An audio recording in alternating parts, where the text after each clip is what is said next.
как Лев Толстой назвал Пушкина кыргызом. Сейчас расскажу об очень интересном моменте из жизни двух великих писателей, но перед этим не забудь подписаться на меня, я делюсь полезной и интересной информацией. В общем, был такой генерал-майор, общественный деятель и писатель Жиркевич, который дружил с Львом Николаевичем Толстым.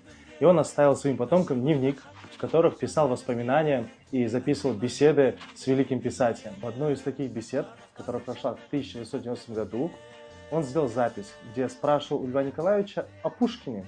И Толстой отозвался о великом поэте следующим образом. Он сказал дословно вот отрывки из его воспоминаний. Он пишет: «Пушкин, несомненно, был умный человек и писал, потому что молод, и как кыргыз пел вместо того, чтобы говорить».